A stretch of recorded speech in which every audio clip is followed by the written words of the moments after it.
नमस्कार साथियों, स्वागत है आपका हमारे यूट्यूब चैनल पॉइंट एजुकेशन केवी पर। जैसा कि हम पिछली क्लास में चैप्टर 6 कंप्लीट कर चुके थे, हम यहाँ पर एनसीईआरटी क्लास 6 की हिस्ट्री को पढ़ रहे हैं। तो आइए आज हम चैप्टर 7 का पढ़ेंगे। तो हम शुरू करते हैं। नए प्रश्न नए विचार टॉपिक का नाम है। अनघा निकली सैर पर। अनघा आज पहली बार अपने विद्यालय की ओर से सैर पर जा रही थी। इसके लिए उसने देर रात पुणे, जो महाराष्ट्र में है, से वाराणसी की ट्रेन पकड़ी। स्टेशन पर अनघा को छोड़ने आई उसकी मां ने अध्यापिका से कहा, बच्चों को युद्ध के बारे में बताने के साथ साथ उन्हें सारनाथ दिखाने भी ले जाइएगा। बुद्ध की कहानियाँ, हम बुद्ध से संबंधित जो है तथ्यों पर एक बार नज़र डालेंगे। बुद्ध की कहानी, ठीक है। बौद्ध धर्म के संस्थापक सिद्धार्थ थे। अगर आपसे पूछा जाए कि बौद्ध धर्म के संस्थापक कौन थे, तो सिद्धार्थ थे, जिन्हें गौतम के नाम से भी जाना जाता है। उनका जन्म लगभग 2500 वर्ष पूर्व हुआ था। कितने वर्ष पूर्व? 2500 वर्ष पूर्व। यह वह समय था जब लोगों के जीवन में तेज़ी से परिवर्तन हो रहे थे। जैसे कि तुमने अध्याय 6 में पढ़ा, महाजनपदों के कुछ राजा इस समय बहुत शक्तिशाली हो गए थे। हजारों सालों के बाद फिर से नगर उभर रहे थे। गांव के जीवन में भी बदलाव आ रहा था। बहुत से विचारक इन परिवर्तनों को समझने का प्रयास कर रहे थे। वे जीवन के सच्चे अर्थों को भी जानना चाह रहे थे। फिर बुद्ध क्षत्रिय थे तथा शाक नामक एक छोटे से गढ़ से संबंधित थे। अगर पूछा जाए एग्जाम में कि बुद्ध मतलब किससे संबंधित है, तो क्षत्रिय थे तथा शाक नामक एक छोटे से गढ़ से संबंधित थे। युवा अवस्था में ही ज्ञान की खोज में उन्होंने घर के सुखों को छोड़ दिया। अनेक वर्षों तक वे भ्रमण करते रहे तथा अन्य विचारकों से मिलकर चर्चा करते रहे। अंततः ज्ञान प्राप्ति के लिए उन्होंने स्वयं ही रास्ता ढूंढने का निश्चय किया। इसके लिए उन्होंने बोधगया में एक पीपल के नीचे कई दिनों तक तपस्या की। किसके नीचे? पीपल के नीचे बोधगया में उन्होंने जो है तपस्या की। आप देख लीजिए। इसके लिए उन्होंने बोधगया, बिहार जो में पड़ता है, पीपल के वृक्ष के नीचे तपस्या की। अंततः उन्हें ज्ञान प्राप्त हुआ। ज्ञान उन्हें कहाँ प्राप्त हुआ? बोधगया में।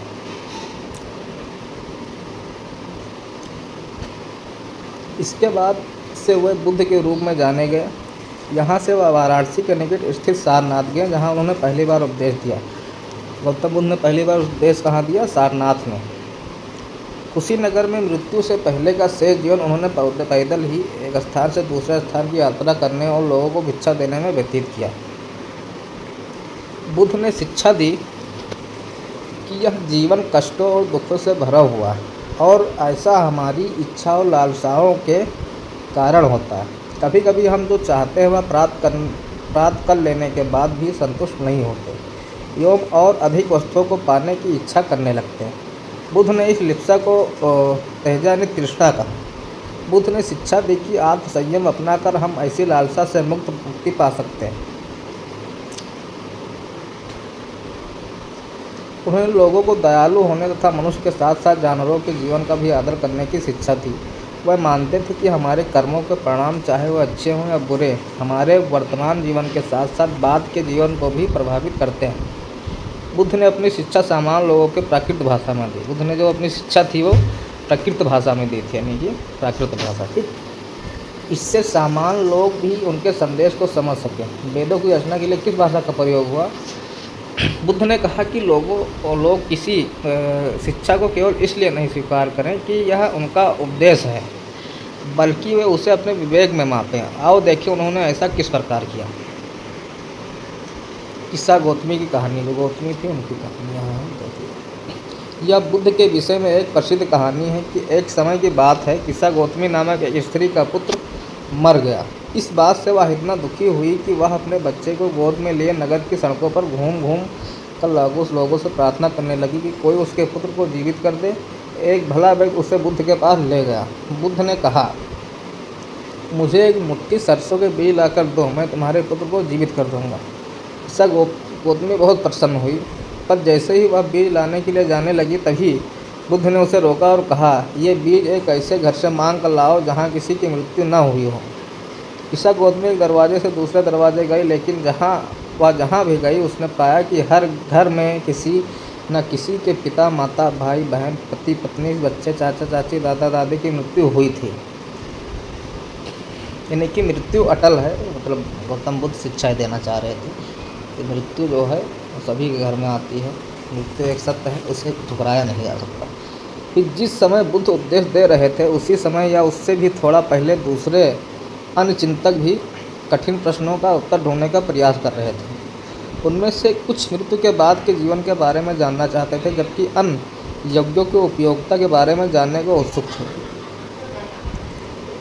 इनमें से अधिकांश चिंतकों का यह मानना था कि इस विश्व में कुछ तो ऐसा है जो कि अस्थायी है और जो मृत्यु के बाद भी बचा रहता है। उन्होंने इसका वर्णन आत्मा तथा ब्रह्म अथवा सार्वभौम आत्मा के रूप में किया है। वह मानते थे कि अंततः आत्मा तथा ब्रह्म एक ही है।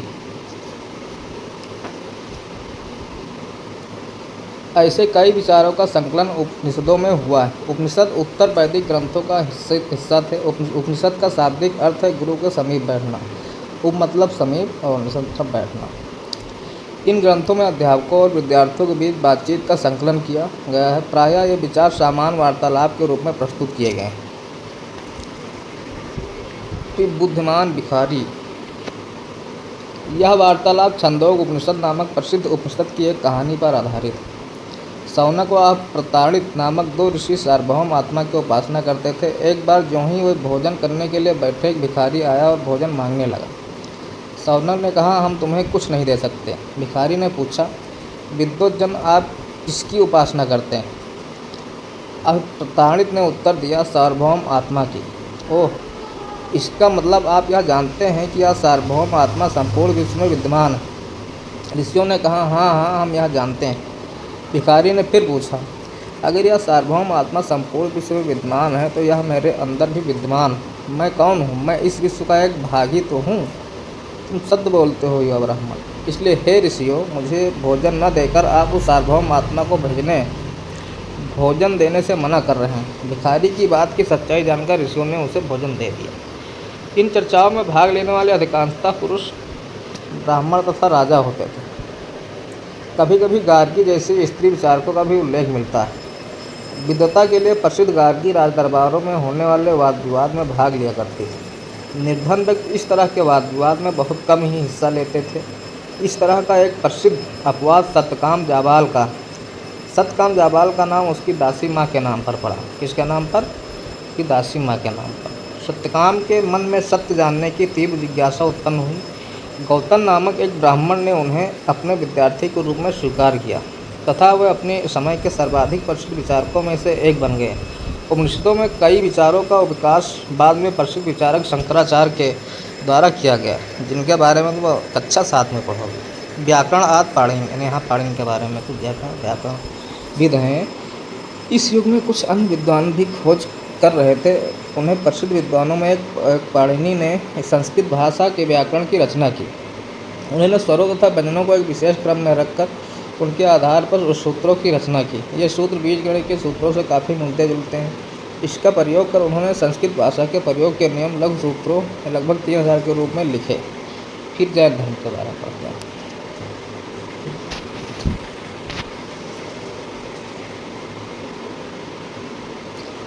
इस युग में अर्थात लगभग 25 वर्ष पूर्व जैन धर्म के सर्वाधिक महत्वपूर्ण विचारक वर्तमान महावीर ने भी अपने विचारों का प्रसार किया। वह वज्र संघ के लिच्छवी कुल के एक क्षत्रिय राजकुमार थे। इस संघ के विषय में तुमने अध्याय 6 में पढ़ा है कि 30 वर्ष की आयु में उन्होंने घर छोड़ दिया और जंगल में रहने लगे। 12 वर्ष तक उन्होंने कठिन व एकाकी जीवन व्यतीत किया। इसके बाद उन्हें ज्ञान प्राप्त हुआ। उनकी शिक्षा सरल थी। सत्य जानने की इच्छा रखने वाले प्रत्येक स्त्री व पुरुष को अपना घर छोड़ देना चाहिए। उन्हें अहिंसा के नियमों का कड़ाई से पालन करना चाहिए, अर्थात किसी भी जीव को ना तो कष्ट देना चाहिए और ना ही उसकी हत्या करना चाहिए। महावीर का कहना था कि सभी जीव जीना चाहते हैं, सभी के लिए जीवन प्रिय है। महावीर ने अपनी शिक्षा प्रकृति में दी। गौतम बुद्ध ने भी प्रकृति में दी थी और महावीर स्वामी ने भी अपनी जो शिक्षा है प्रकृति में दी थी। यही कारण है कि साधारण जन भी उनके तथा उनके अनुयायियों के शिक्षाओं को समझ सके। देश के अलग अलग हिस्सों में प्रकृति के अलग अलग रूप प्रचलित थे। प्रचलन क्षेत्र के आधार पर ही उनके अलग अलग नाम थे, जैसे मगध में बोली जाने वाली प्राकृत मागधी कहलाती। जैन नाम से जाने गए महावीर के अनुयायियों को भोजन के लिए भिक्षा मांगकर सादा जीवन बिताना होता। उन्हें पूरी तरह से ईमानदार होना पड़ता था। चोरी न करने की उन्हें सख्त हिदायत थी। उन्हें ब्रह्मचर्य का पालन करना होता था। पुरुषों को स्त्रियों सहित सब कुछ त्याग देना पड़ता था। अधिकांश व्यक्तियों के लिए ऐसे कड़े नियमों का पालन करना बहुत कठिन था। फिर भी हजारों व्यक्तियों ने इस नई जीवन शैली को जानने और सीखने के लिए अपने घरों को छोड़ दिया। कई अपने घरों पर ही रहे और भिक्षु भिक्षुड़ी बने लोगों को भोजन प्रदान कर उनकी सहायता करते रहे। मुख्यतः व्यापारियों ने जैन धर्म का समर्थन किया। किसानों के लिए इन नियमों का पालन अत्यंत कठिन था, क्योंकि फसलों की रक्षा के लिए उन्हें कीड़े मकोड़ों को मारना पड़ता था। बाद की सदियों में जैन धर्म उत्तर भारत के कई हिस्सों के साथ साथ गुजरात, तमिलनाडु, कर्नाटक में भी फैल गया। महावीर तथा उनके अनुयायियों की शिक्षाएँ कई शताब्दियों तक मौखिक रूप में ही रहीं। वर्तमान रूप में उपलब्ध जैन धर्म की शिक्षाएँ लगभग 1500 वर्ष पूर्व गुजरात के बल्लभी नामक स्थान पर लिखी गई थी। कि संघ क्या होते थे। महावीर तथा बुद्ध दोनों का ही मानना था कि घर का त्याग करने पर ही सच्चे ज्ञान की प्राप्ति हो सकती है। ऐसे लोगों के लिए उन्होंने संघ नामक संगठन बनाया, जहां घर का त्याग करने वाले लोग एक साथ रह सकें। संघ में रहने वाले बौद्ध भिक्षुओं के लिए बनाए गए नियम विनय पिटक नामक ग्रंथ में मिलते हैं। इस ग्रंथ में विनय पिटक से हमें पता चलता है कि संघ में पुरुषों और स्त्रियों को रहने की अलग अलग व्यवस्था थी। सभी व्यक्ति संघ में प्रवेश ले सकते थे। हालांकि संघ में प्रवेश के लिए बच्चों को अपने माता पिता से, दासों को अपने स्वामी से, राजा के यहाँ काम करने वालों लोगों को राजा से तथा कर्जदारों को अपने दानदार से अनुमति लेनी होती है। एक स्त्री को इसके लिए अपने पति की अनुमति लेनी होती थी। संघ में प्रवेश लेने वाले स्त्री पुरुष बहुत सादा जीवन जीते थे। वह अपना अधिकांश समय ध्यान करने में बिताते थे और दान के निश्चित समय में वह शहरों तथा गांवों में जाकर भिक्षा मांगते थे। यही कारण है कि उन्हें भिक्षु भिक्षुणी कहा गया। वह आम लोगों को शिक्षा देते थे और साथ ही एक दूसरे की सहायता भी करते थे। किसी तरह की आपसी लड़ाई का निपटारा करने के लिए वे प्रायः बैठकें भी किया करते थे। संघ में प्रवेश लेने वालों में ब्राह्मण, क्षत्रिय, व्यापारी, मजदूर, नाई, गणकाएँ तथा दास शामिल थे। इनमें से कई लोगों ने बुद्ध की शिक्षाओं के इस विषय में लिखा तथा कुछ लोगों ने संघ में अपने जीवन के विषय में सुंदर कविताओं की रचना की।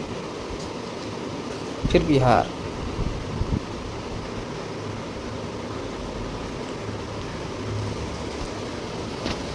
जैन तथा धर्म भिक्षु पूरे साल एक स्थान से दूसरे स्थान घूमते हुए उपदेश दिया करते थे। केवल वर्षा ऋतु में जब यात्रा करना कठिन हो जाता था तो वह एक स्थान पर ही निवास करते थे।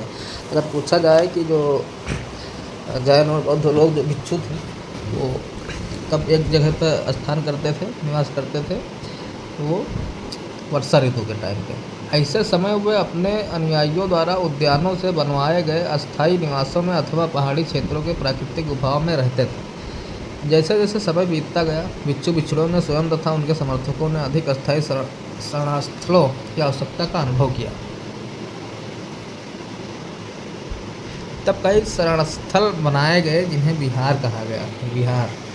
आरंभिक विहार लकड़ी के बनाए गए तथा बाद में इनके निर्माण में ईंटों का प्रयोग होने लगा।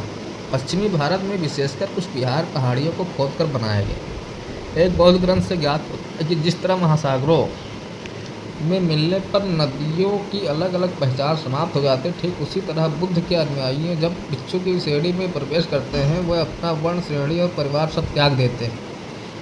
प्रायः किसी धनी व्यापारी, राजा अथवा भूस्वामी द्वारा दान में दी गई भूमि पर विहार का निर्माण होता था। स्थानीय व्यक्ति भिक्षु भिक्षुड़ियों के लिए भोजन, वस्त्र तथा दवाइयाँ लेकर आते थे, जिसके बदले ये भिक्षु और भिक्षुड़ी लोगों को शिक्षा देते थे। आगे आने वाले शताब्दियों में बौद्ध धर्म महाद्वीप के विभिन्न हिस्सों के साथ साथ बाहरी क्षेत्रों में भी फैल गया। इसके बारे में तो अध्याय 10 में पढ़ा। फिर आश्रम व्यवस्था कैसे थी। जैन तथा बौद्ध धर्म के जिस समय लोकप्रिय हो रहे थे, लगभग उसी समय ब्राह्मणों ने आश्रम व्यवस्था का विकास किया। यहाँ आश्रम शब्द का तात्पर्य लोगों द्वारा रहने तथा ध्यान करने के लिए प्रयोग में आने वाले स्थान से नहीं है, बल्कि इसका तात्पर्य जीवन के एक चरण से। ब्रह्मचर्य, गृहस्थ, वानप्रस्थ तथा संन्यास नामक 4 आश्रमों की व्यवस्था की गई। यानी ब्रह्मचर्य, गृहस्थ, वानप्रस्थ और संन्यास। ब्रह्मचर्य के अंतर्गत ब्राह्मण, क्षत्रिय और तथा वैश्य से यह अपेक्षा की जाती थी कि इस चरण के दौरान वे सादा जीवन बिताकर वेदों का अध्ययन करेंगे। गृहस्थ आश्रम के अंतर्गत उन्हें विवाह कर एक गृहस्थ के रूप में रहना होता था। वानप्रस्थ के अंतर्गत उन्हें जंगल में रहकर साधना करनी थी। अंततः उन्हें सब कुछ त्याग कर सन्यासी बन जाना था। आश्रम व्यवस्था ने लोगों को अपने जीवन का कुछ हिस्सा ध्यान में लगाने पर बल दिया। प्रायः स्त्रियों को वेद पढ़ने की अनुमति नहीं थी। अनुमति मतलब स्त्रियों को नहीं थी कि वो वेद पढ़ सके, और उन्हें अपने पतियों द्वारा पालन किए जाने वाले आश्रमों का ही अनुसरण करना होता था। फिर इस बॉक्स में देखते हैं क्या है कि एटलस में ईरान ढूंढो। जरथुस्त्र एक ईरानी पैगंबर थे। उनकी शिक्षाओं का संकलन जैन अवेस्ता नामक ग्रंथ में मिलता है। यहाँ से क्वेश्चन आ सकता है, जैसे कौन से पैगंबर थे? जरथुस्त्र एक ईरानी पैगंबर थे। उनकी शिक्षाओं का संकलन जो है जैन अवेस्ता नामक ग्रंथ में मिलता है। जैन अवेस्ता की भाषा तथा इसमें वर्णित रीति रिवाज अपने वेदों की भाषा और रीति रिवाजों से काफ़ी मिलते जुलते हैं। जरथुस्त्र की मूल शिक्षा का सूत्र है सद्विचार, सद्वचन तथा सद्कार्य। हे ईश्वर, बल, सत्य प्रधानता एवं सद्विचार प्रदान किए जाए कीजिए, जिनके जरिए हमें शांति बना सके। 1000 से अधिक वर्षों तक जरथुस्त्रवाद का ईरान का एक प्रमुख धर्म रहा। बाद में कुछ जरथुस्त्रवादी ईरान से आकर गुजरात और महाराष्ट्र के तटीय नगरों में बस गए। वे लोग ही आज के पारसियों के पूर्वज हैं। तो यहाँ पर हम जो है चैप्टर 7 को कंप्लीट कर चुके हैं। तो अगली वीडियो में हम चैप्टर 8 को पढ़ेंगे। अभी के लिए धन्यवाद। अगर आपको क्लास अच्छी लगी हो तो सब्सक्राइब करिएगा, लाइक करिएगा और शेयर करिएगा। ठीक है साथियों, नमस्कार। मिलते हैं अगली क्लास में।